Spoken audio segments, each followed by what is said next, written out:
Well, let's get started. Welcome to Beginning Ham Radio. We are sponsored by the Portland Amateur Radio Club, and this week's topic is going to be basic antennas. And I have a special guest, Bruce Schaefer. He's done a few presentations in the past. Thank you, Bruce, for attending again and giving us a presentation on basic antennas. Okay, so I'll go to the next one. So I'm going to start out real cosmic, but in just a few slides, we're going to get right down to real antennas. But the concept of an antenna is to take radio frequency energy and radiate it in such a way that a little bit of that energy gets to another antenna that can be converted back into information, usually voice, but could be more or whatever. So there's ideas when we talk about antennas about energy transfer.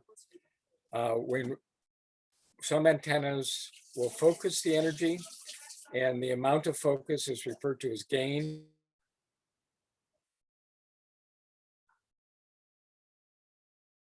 Before, but it's actually taking energy that's there and focusing it in. Polarization. Sometimes matching polarization is really important. Sometimes it's not. We'll talk a little bit about that, and we'll talk about types of antennas.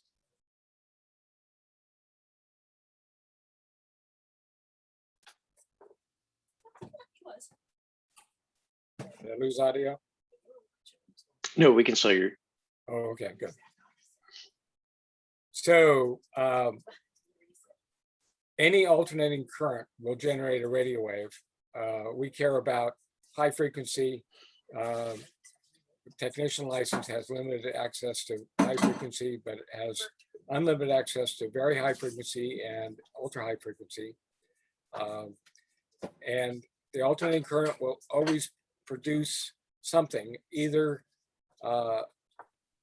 electromagnetic waves or heat or both. You can create a special type of antenna called a dummy load, which produces only heat. Most of the time, that's not what you want, the opposite of what you want. But no antenna is perfect, and so it will always convert some of the energy into heat. But you want an efficient antenna to get most of it turned into radio waves. And then sometimes you want an antenna with a lot of gain so that it focuses that energy. So the next slide is about gain. It's about focusing. Sometimes you can overfocus. There's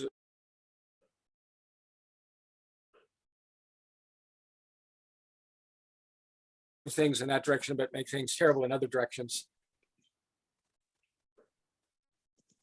Antenna that improves your line may actually decrease your ability to reach a repeater that's at a high elevation compared to your location. It's unusual, but it happens.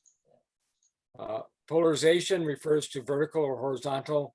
Formally, it's the direction of the electric field.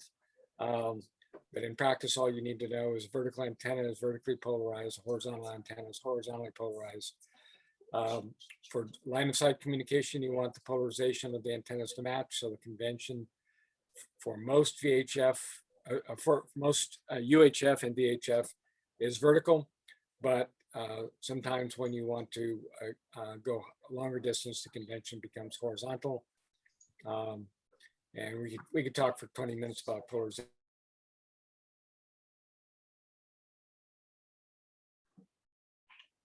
We're going to be talking about trying to get your antenna as vertical as possible because that's the convention. The point of the second bullet is that if you're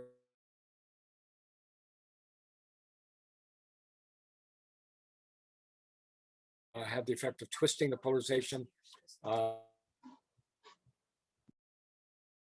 antenna because of that twist.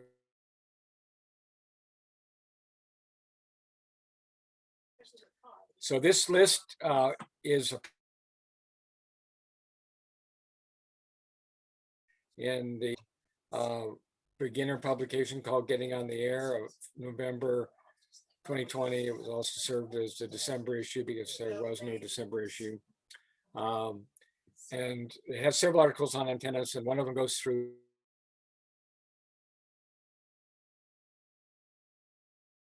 I expanded on the list a little bit where they talk about rubber duck. I'm going to talk a little bit about whip and barber pole, etc. Some of these categories actually overlap with each other, but they're still useful distinctions. So we'll go through those one at a time with some examples. So dipole is the most basic antenna. All antennas are a little hard to understand, but if you're going to understand any, it's probably going to be the dipole. If it's a half wavelength, and that means that for a particular frequency, if you know the wavelength that corresponds to that frequency by dividing the frequency into 300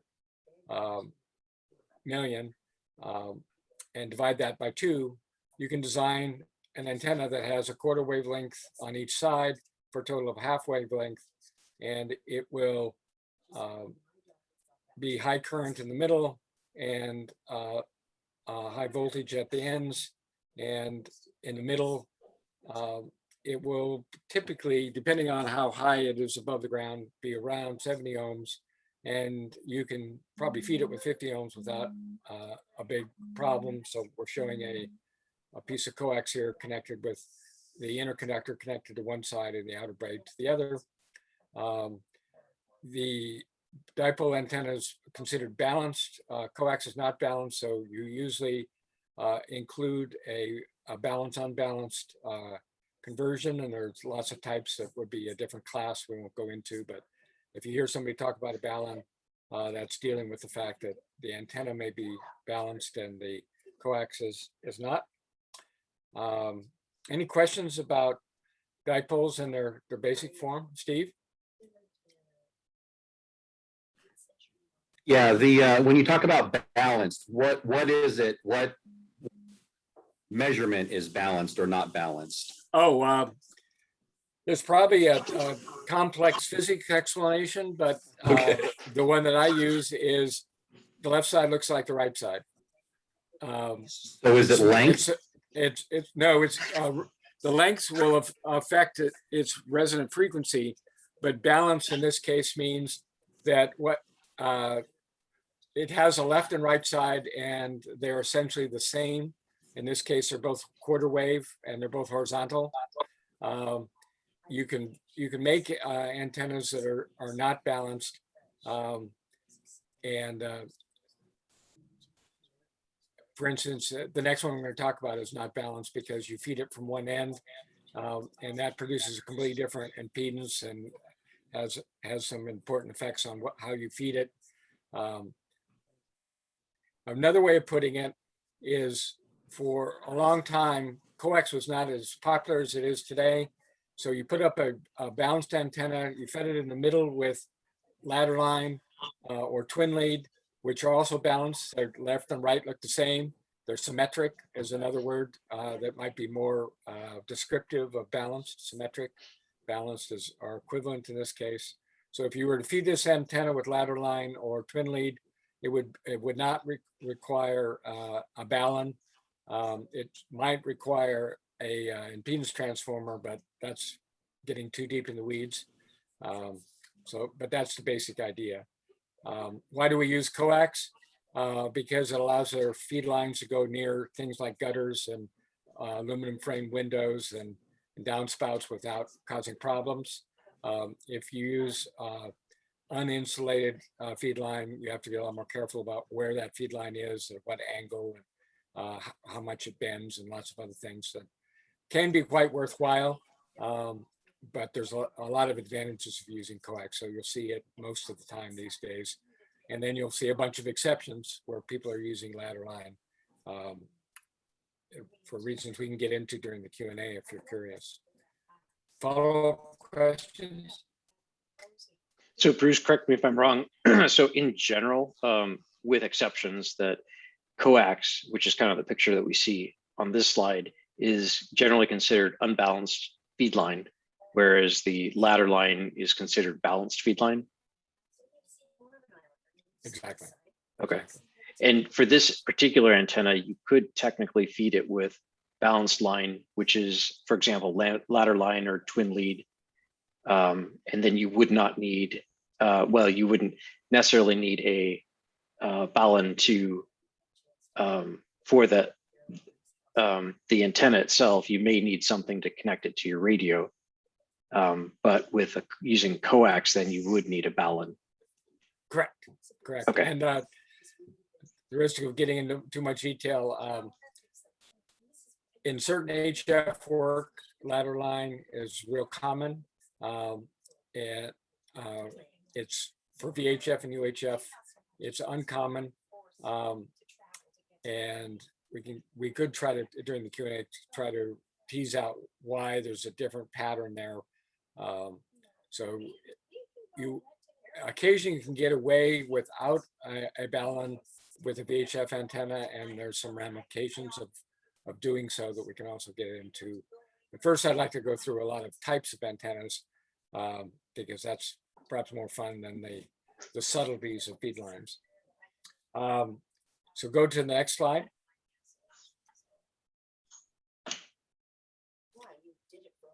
So this antenna would not look like this if it was up in the air, but you can imagine that the end that has the cylinder on it would be closest to where your radio, and the other end would be strung out a distance, perhaps to a tree or to a pole. So you're connecting your feed line at one end. And if you're using coax, you'd probably be using a transformer that looks like this. And I think in most cases, it's easier to think about this as a transformer when you're talking about the physics, but you'll also hear it referred to as an un-un. Because the antenna, because you're feeding it from one end, is not balanced, it's not symmetric. The coax is not balanced or symmetric. And so you don't need a balanced to unbalanced conversion, but you do need impedance transformer. And that's inside the cylinder that brings the impedance down to close to 50 ohms. And Max just explained why un-un is pronounced that way. It's spelled UN for unbalanced to unbalanced. Next slide.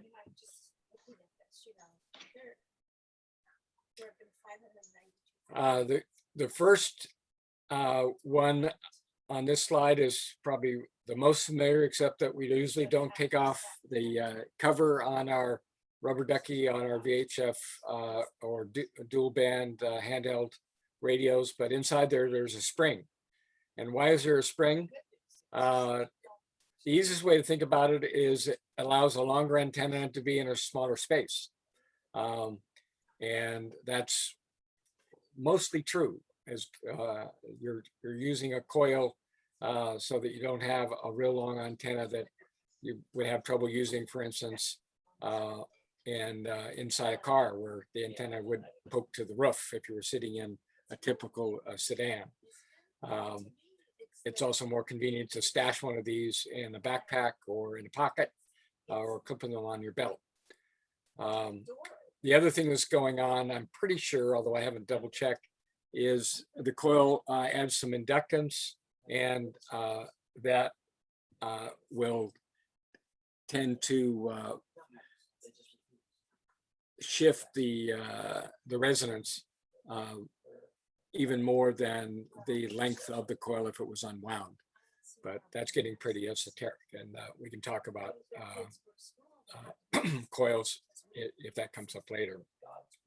The next antenna, a lot of people buy, and I think this one that I captured off the internet is a Nagoya, which is a very popular brand. If you're not careful on the internet, you can sometimes get an antenna that looks as pretty as a Nagoya, but is an off-brand that may not work as well. It's so popular, there's a bunch of clones out there that are hard to distinguish. But the Nagoya will often be a quarter wave antenna for 2 meters. So it will be half a meter long. Excuse me, a quarter meter, 2 meters would be, yeah, half a meter long would be a quarter wave, 25% of 2 meters. And It will give you more focused energy. If you hold either of these antennas vertically, they will produce a donut, but the whip antenna in the middle will produce a flatter donut, which will tend to push more energy towards the horizon than a rubber ducky. Rubber ducky is simple and inexpensive and convenient, but doesn't focus the energy as well. The reason I added the third one is because it's popular with the Portland Amateur Radio Club based on an article in QST last year. Park has produced a kit, and some of you may have already purchased one, and Max can tell us whether they're still available. You can build your own antenna that you can put up on a roof for very little money based on some PVC parts, and I think the coil part might be aluminum or copper. Max can tell us that. Let me pause, and Max can give us a few words on the barber pole antenna shown on the right.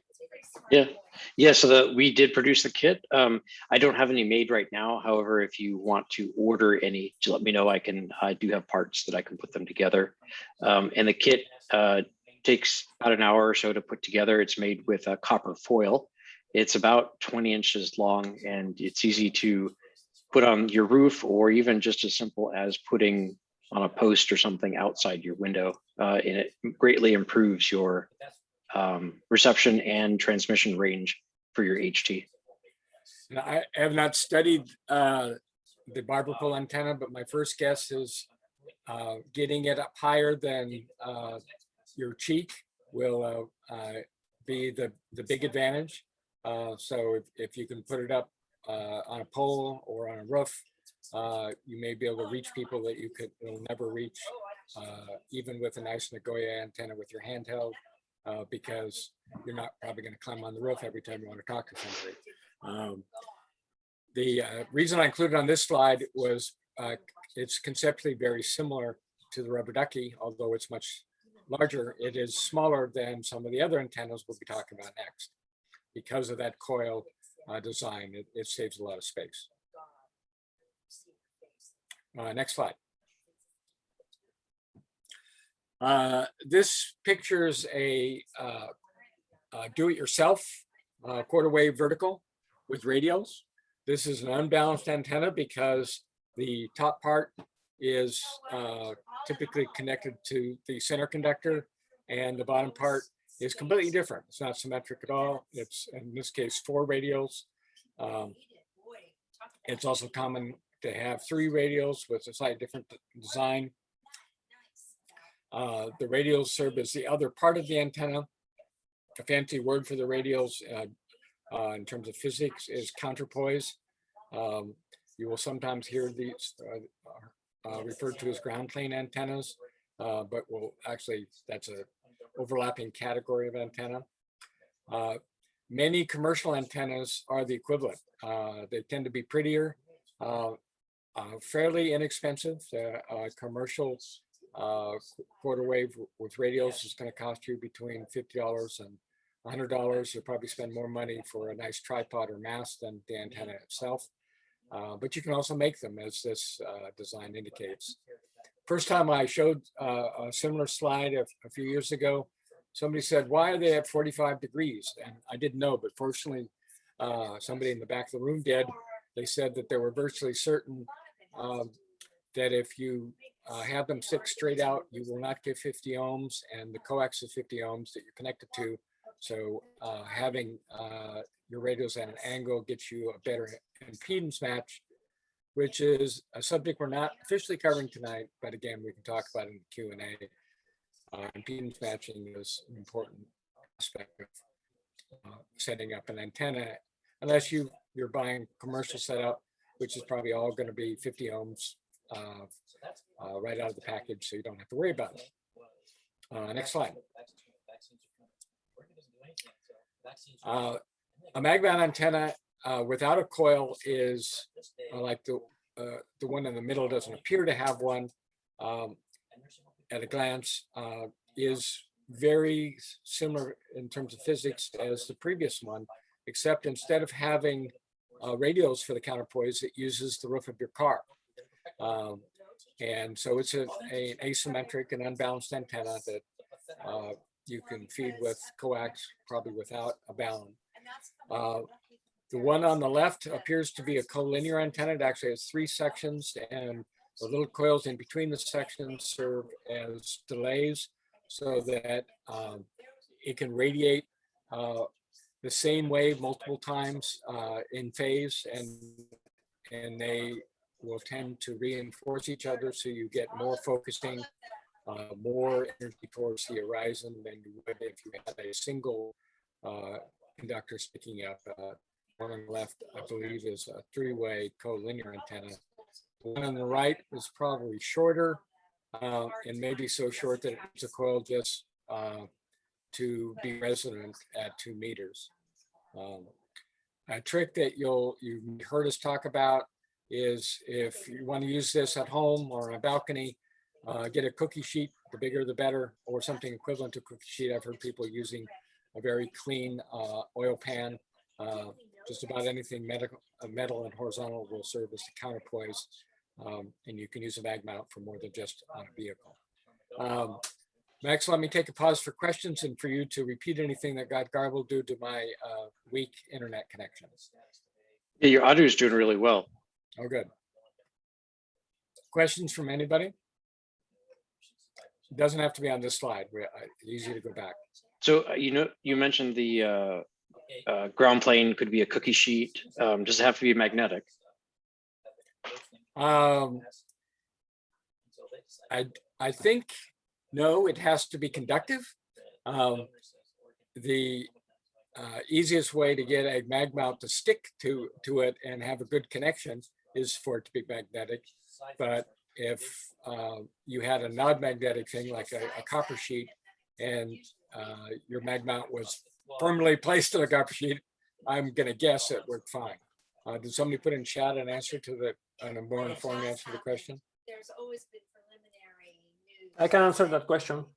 Sure, go ahead. Yeah, it doesn't have to be magnetic. It needs to be any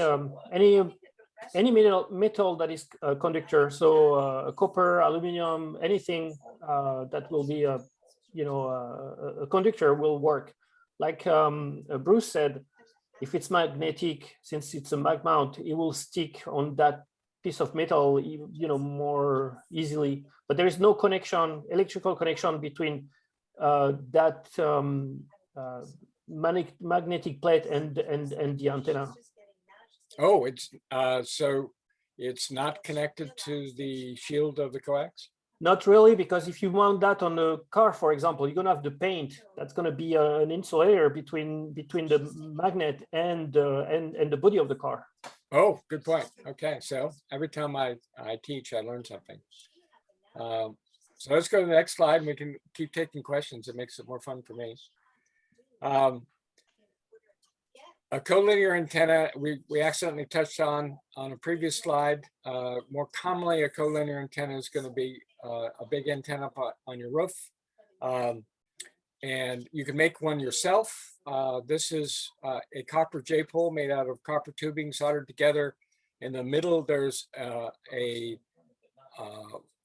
piece of PVC plumbing adapter that provides an insulator from between the 2 sections. And then there's a delay line that looks a bit like a coil. So that essentially there are 2 quarter wave antennas stacked on top of each other that radiate in phase because of the delay line between them. And the effect of collinear is to flatten a donut. The diagram on the right is a bit hard to understand, but a regular antenna with radials will have a fairly nice donut. It doesn't put much energy up vertically, but it's kind of a fat donut. And the 2 at the bottom, the Super J with quarter wave stub and with a coil, which is a different design not shown here, will create a flatter donut and more energy will go horizontally. Do they call these J-poles also? The one pictured on the left is a J-pole. Some people refer to it as a super J because it's collinear. Most J-poles are not collinear. They don't have that section on top. So typically when you see a collinear antenna, it's going to be a variation on the vertical antenna with radials, but it'll be taller because it has multiple vertical sections. So again, some of these categories overlap. And we'll get to a J-pole in a minute. That's its own category, but you can also make a collinear J-pole. You can make a collinear vertical ground plane antenna, etc. Next slide. This is another one on collinear where I'm showing a commercial collinear antenna. You can't see the two sections because they're hidden inside of PVC tube here. But this one has at least two sections. The metal is inside the PVC. The PVC it just serves as kind of weatherproofing and keeps it, if you happen to get it too close to something, it's going to keep it from shorting out, but mostly it's there for weatherproofing and physical strength. The radials are similar to the ones you saw before. 3 radials typically do not slope at 45 degrees. So it looks more like a downward slope of about 30 degrees. That may be a tram, which costs about $60 or $70, depending on where you buy it. And because the 70 centimeter band is about a third of a 2 meters, you can typically use one antenna for both bands. And the amount of flattening of the donut actually is greater for the 70 centimeter band than it is the 2 meter band. Now, why do we have 2 pictures here? The picture, well, it's because one is about 2 meters and one is about 70 centimeters. Sorry, I thought we were looking at 2 different planes. Yeah, so you can see a chubby donut for 2 meters and a fairly flattened a donut. Maybe that's a bagel that somebody stepped on 70 centimeters. Next slide. And Bruce, that's looking at the antenna horizontally, is that right? Yeah, Like okay. Thanks for asking, Max. Yeah. Not shown in the fancy diagrams is an antenna that's pointing up. And so the antenna would be vertical, and around it would be invisible radiation that would have the shape of a donut. And then if you cut a slice of that donut, top to bottom, you would get this figure-8 pattern, as if you kind of took a thin slice of a donut. You would, chopping out both sides of the donut, you would see something that looked a bit like a figure-8. Thanks. So it's kind of a mental exercise that you have to see it about 6 times before you automatically translate donut shape into figure-8 shape and kind of decode what these charts are trying to tell us. Next slide. So here's a picture of a commercial collinear antenna. The one on the left doesn't show you the collinear part, it shows the radials, and shows that it's connected to a mast at the bottom. And the one at the right is the same antenna, but zoomed back. And you can see it's a fairly tall antenna because it has 2 or 3 sections inside the PVC that creates that collinear effect and flattens the donut. I built my first collinear antenna out of copper tubing and spent about $40 in parts and the equivalent of $200 in labor. My second one I purchased for $60, and it's much prettier. And but now I have 2, and I usually use the tram for field work, and the J-pole stays on my roof. So next slide. Yagi is short for Yagi Utu, I think it is. It was invented 75 plus years ago by 2 Japanese engineer scientists. It involves a dipole that does the radiating, and then the other elements are not connected to the coax. They're the ones that are longer than the radiated element are referred to as reflectors, and the ones that are shorter are on the other side. They're referred to as directors. The net effect of having at least one reflector and at least one director is a lot of focusing of the energy in the direction of the shorter one, the director. It is possible to create a directional antenna with just one passive element, and I think that's typically a reflector. This one shows a total of 5 elements. Looks to me like it's 2 reflectors, which is somewhat unusual. It's usually 1 reflector and multiple directors. I ordered a 5-element one from HRO, and they accidentally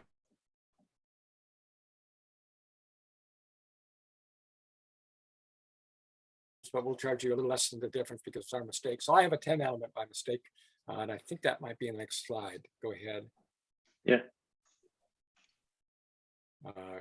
Yeah, there's my 10-element. Because you want VHF to be, if it's for local use, to be vertically polarized, these elements are up and down. The old-fashioned TV antennas on roofs were horizontally polarized. Somehow that worked, even though the broadcast antennas certainly looked vertical. They must have actually been horizontally polarized transmit antennas. But as I said, the convention in 2-meter and 70-centimeter ham radio for local communication is vertical. So if you have a metal mast, the parts of the elements that hang down will tend to get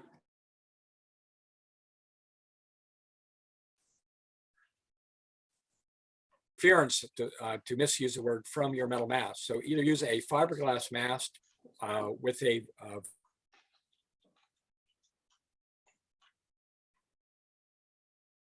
ham radio outlet, or the other competitors will sell you for extra money. It does not come with the antenna, but it has a similar part number, and you can buy that spacer that gets it away from the vertical metal mast exactly the right amount. I think maybe a quarter wave.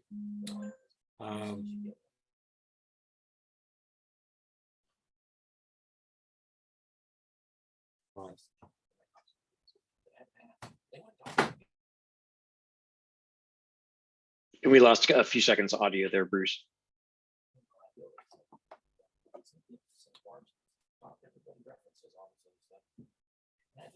Okay, my internet is unstable.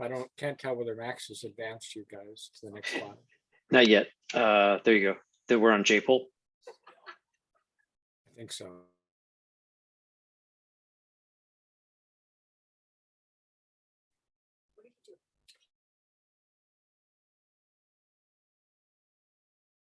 It kind of stole some of my own thunder by showing the part that's above the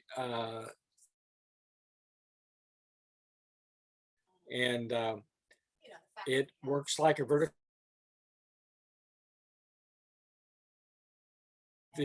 Depending on who you ask, either the J part is the counter conductor, the shield of your coax is the counterpoise. I believe I've read from authoritative sources that the J provides an impedance match to get you down to 50 ohms, and it also provides the counterpoise. But the article that I referred to earlier claims that the counterpoise for JPOL is the shield and the coax. Maybe it's both true.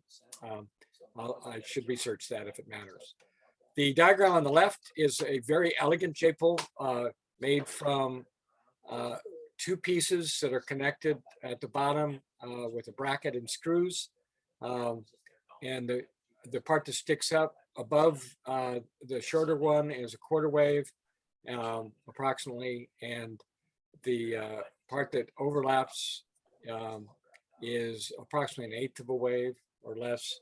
And the exact length of the parts and where you feed it, where the coax connects into it, is calculated to produce 50 ohms, because that's the ham radio standard for coax is 50 ohms. And Usually a J-pole that is tuned for 2 meters will work pretty well on 70 centimeters because it's a subharmonic of 2 meters. But you'll occasionally see a J-pole that has 2 little stubs at the bottom, one for 70 centimeters and one for 2 meters, and then one long piece. The one that you see up in the air is in a night sky, taken at a staging area for my particular team. If the bottom part there looks like a paint pole, it is. I repurposed a paint pole as an extension rod to get that J-pole up in the air. Because the paint pole is aluminum, I wanted to make sure I didn't get accidental coupling with the J-pole, so I duct tape a piece of PVC to the top of the aluminum paint pole and then pushed it up in the air. And since it doesn't hold itself up very well because it doesn't have a tripod, I use nylon line to create a triangle of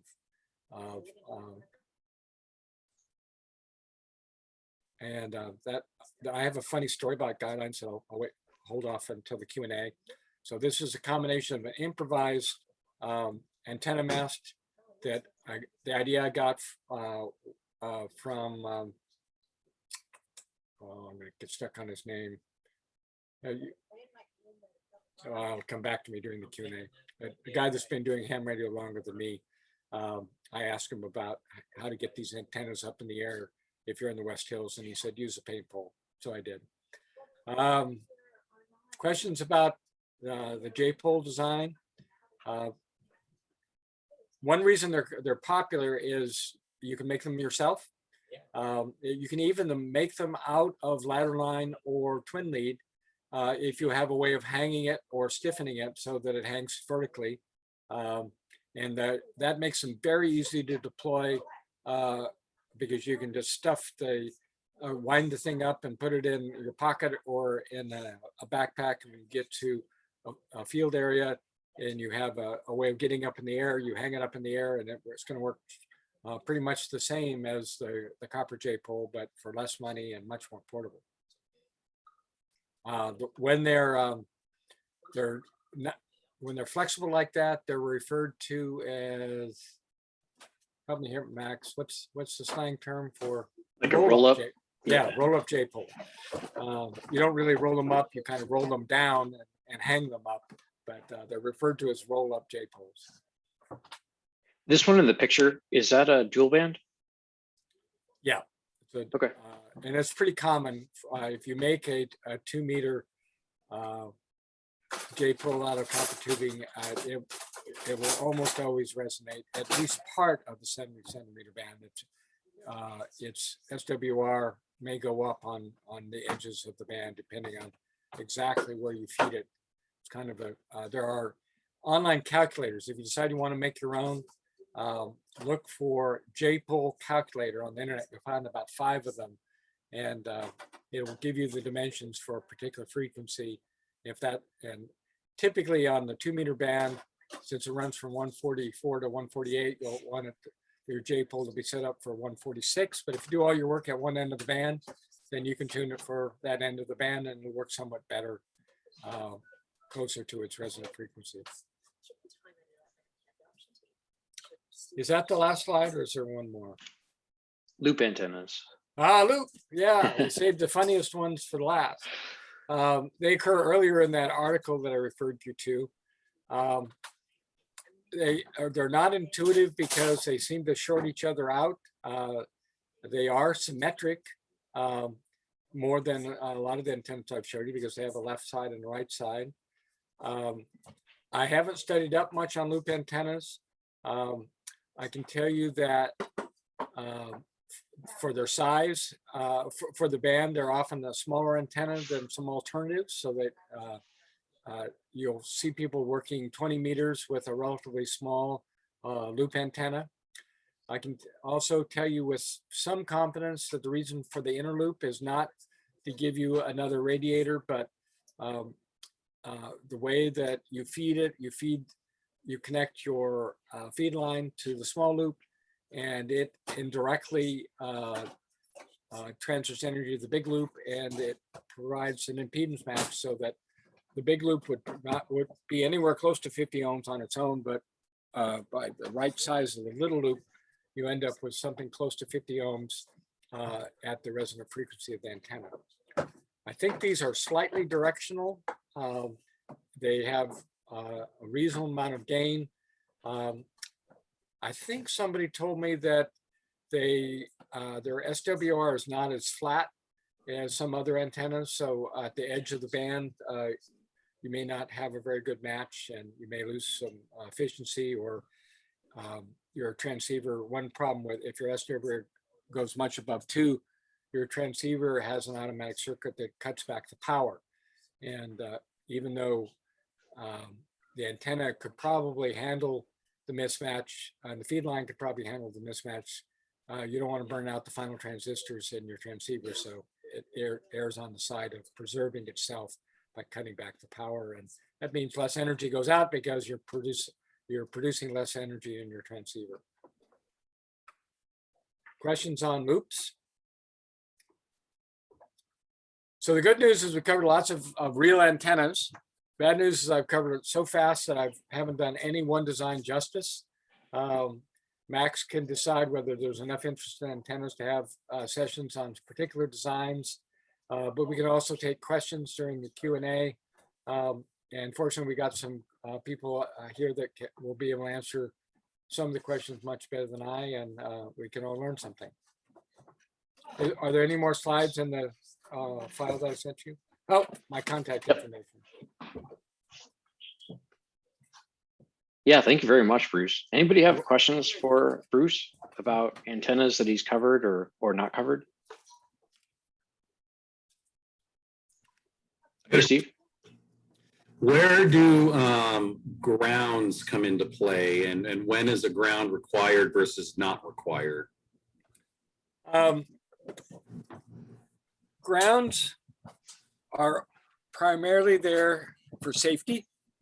There occasionally will have an antenna that its counterpoise will actually be laid on the ground or buried in the ground, but that's an unusual situation these days. So the ground is usually there for safety. And if you lived in the Midwest, going without without probably multiple grounds, you're asking for your house to burn down or your family to be electrocuted. In the Northwest, you still probably want grounds, but that's probably a half an hour subject. I can tell you that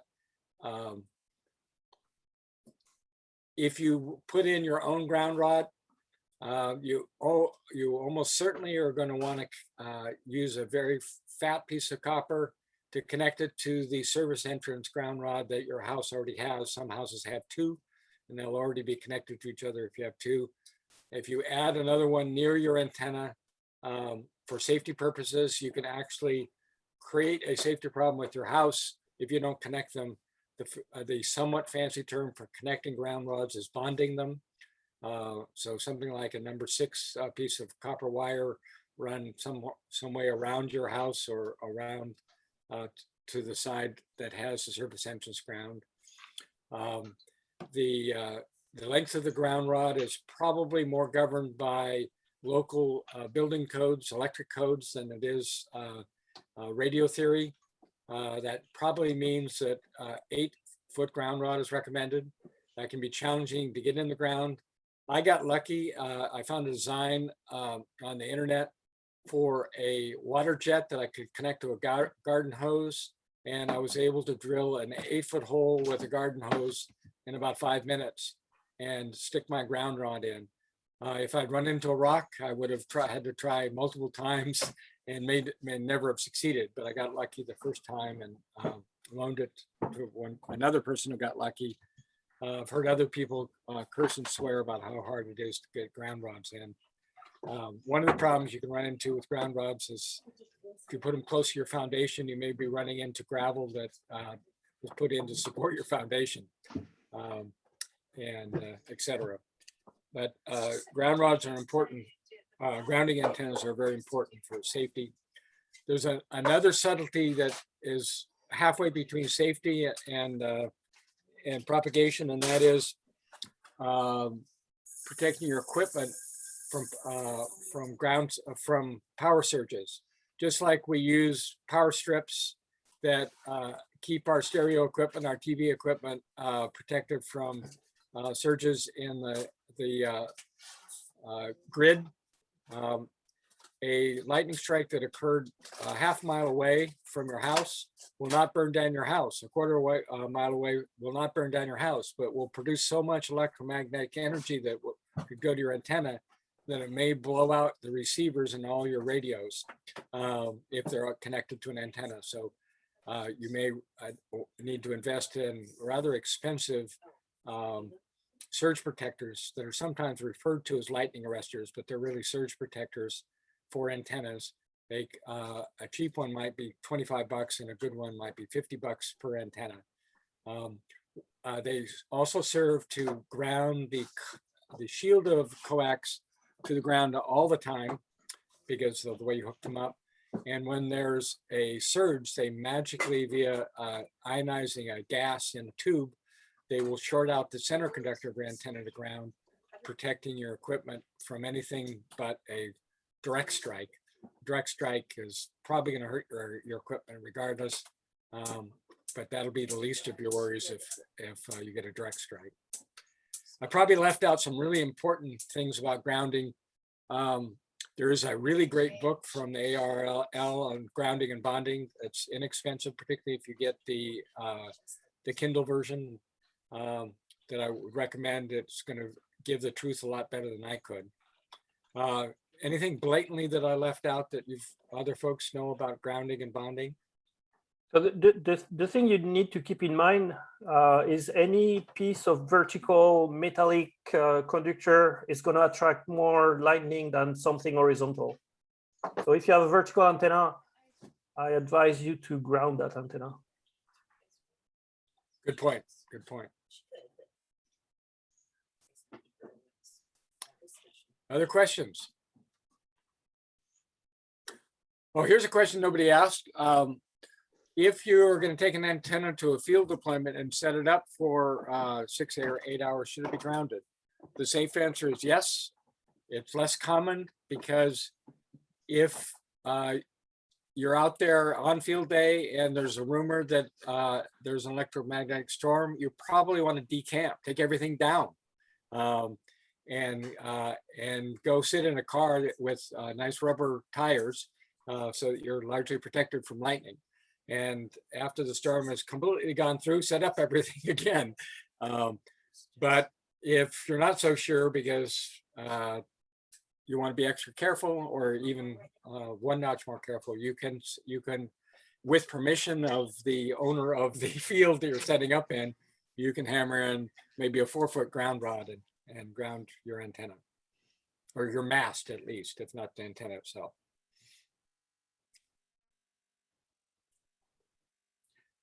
So Scott, he says that he uses one of these antennas from QRP guys.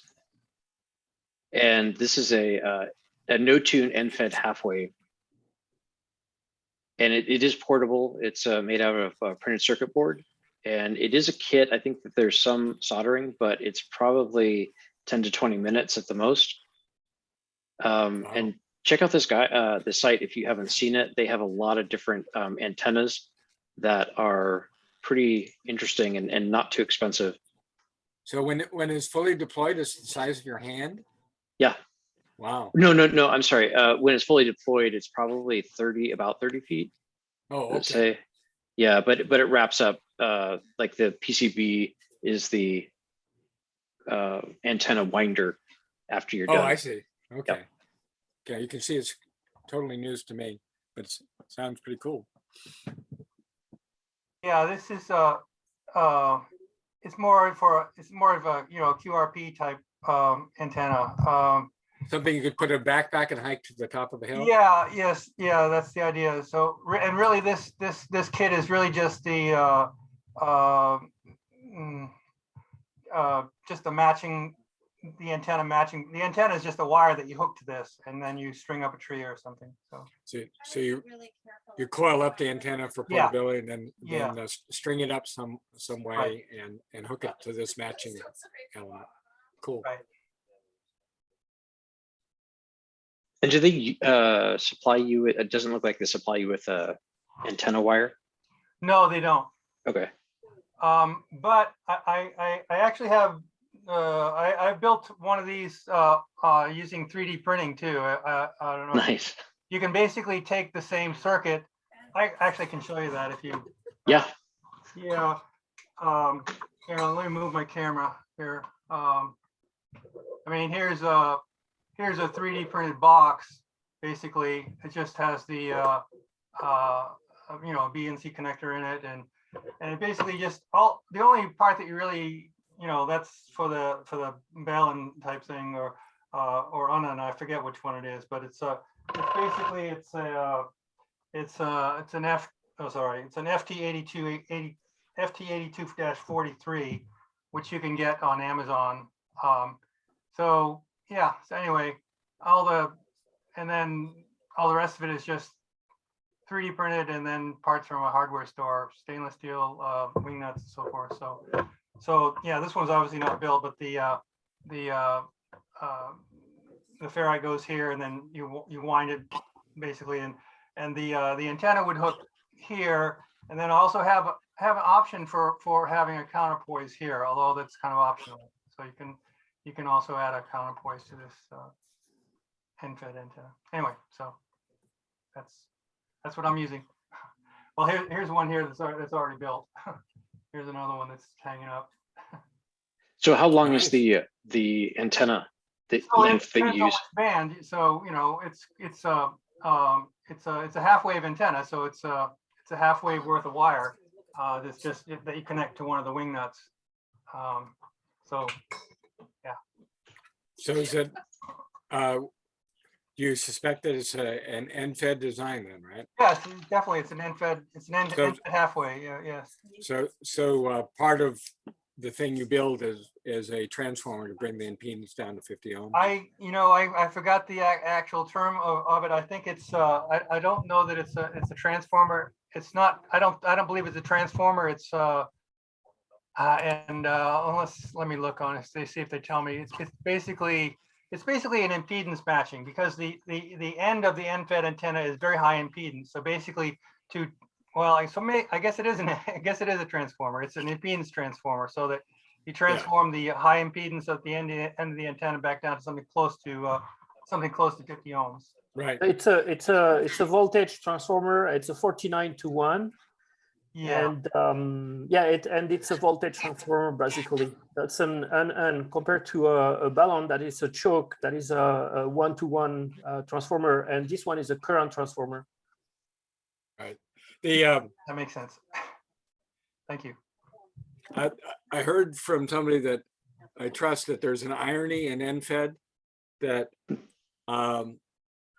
you want the length of your end-fed antenna to be such that it is not resonant on the bands you're using, so that 49-to-1 is the correct ratio that you need to get to 50. That if it becomes resonant, it changes the impedance so that 49-to-1 is no longer the correct impedance match. And so if that story is correct, there's all these categories of antennas that I've talked about, except for the end-fed, where you spend a lot of time trying to think about what's going to be the right length to be resonant on the particular band you're using. But with an end-fed, you actually want an antenna that, if you're trying to use it on 10, 20, and 40, you want it to be not resonant on any of those bands, so that 49-to-1 will fix the problem and get you back to 50 ohms. So there is a mix-up here. You have two kinds of end-fed. You have the half-wave end-fed antenna. They will be resonant on some of the frequency. You cannot have an end-fed, half-wave end-fed that's going to be resonant on, for example, on 20, 17, 15, and 12. That's not possible, because you need to have you need to stay on the harmonics. So this one, the half wave end fed will have a 49-to-1 transformer. And then you have the other end fed, like a random wire. It's going to be also an end fed. And this one, you don't want the antenna to be resonant on any of the frequency, because you are using the tuner to do the matching for you. And the thing is, if you have if that antenna is cut at the length that is resonant on some of the frequency, then when your tuner is going to try to tune on one of those resonant frequency, it's going to have a very, very high impedance, and you will not be able to tune that antenna. So I mixed two different stories together. Yeah. Thanks for the clarification. So No problem. the random length one does not require the transforming on it relies on the ladder line to be high efficiency and the tuner to take care of the transformation. Yes, you can do that. Also, you're going to see some of the random length end-fed antenna. You're going to see a 9-to-1 transformer, because what they want to do is to lower the impedance. So like that, they can use a coax to feed that antenna, but it needs to be a short run of coax. The most efficient one you're going to see, it's going to be the one where you have the tuner that is directly at the antenna. For example, I'm pretty sure you have seen the flagpole antenna. The people who have a problem with HOA, they put a flag pole, and the flagpole is the antenna. So that's a 43-foot But I see pole. everybody else got it. Yeah.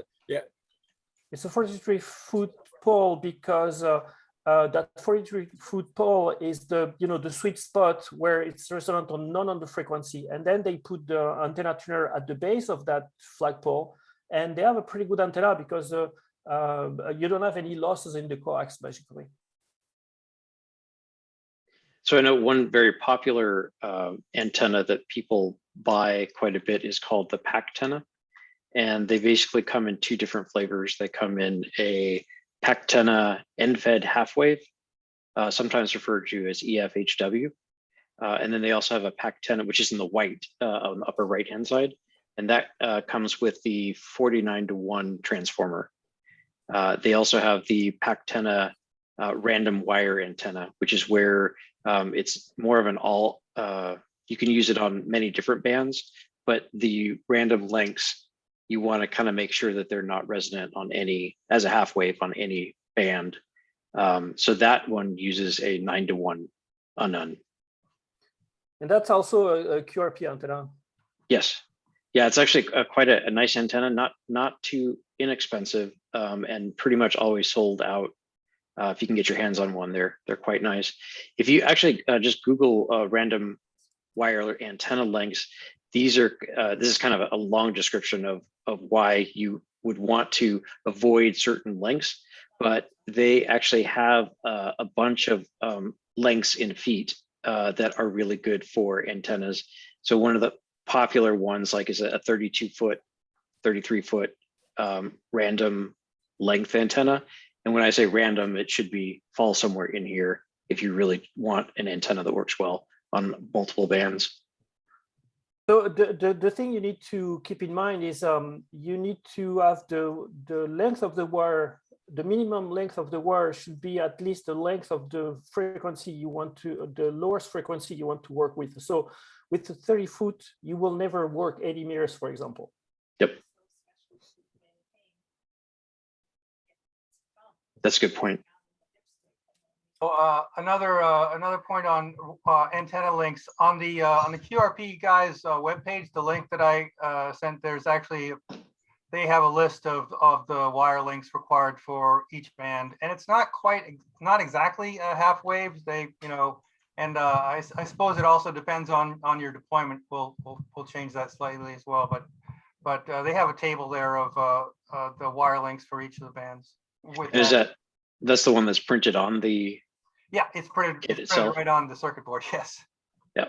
So 80 meters would be 125 feet. 60 meters is 81 foot. That's pretty handy guide. Probably also why they don't include the wire, because if you are just looking at doing 40 meters or 20 meters and above, then you can get by with a lot less wire. The 125 meters of no feet of wire on QRP, it's kind of can be hard to deploy. Mhm.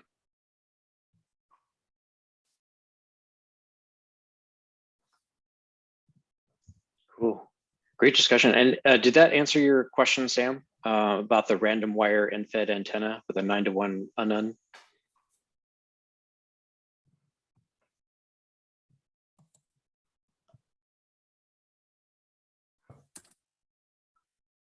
I need to clarify. I always get this mixed up.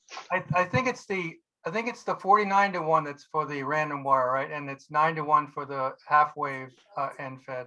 Is that The other right? way around. Is the other way around? Okay. Yeah. All right. Thank you. Yeah, it's the end-fed half wave that really presents high impedance, I believe, at the end, because essentially it's like a dipole, but you're feeding it at the end, which means it's going to need another counterpoise. So for the portable QRP antennas, like the Pactena or the one that the QRP guys sell, it's going to use your coax shield as the counterpoise.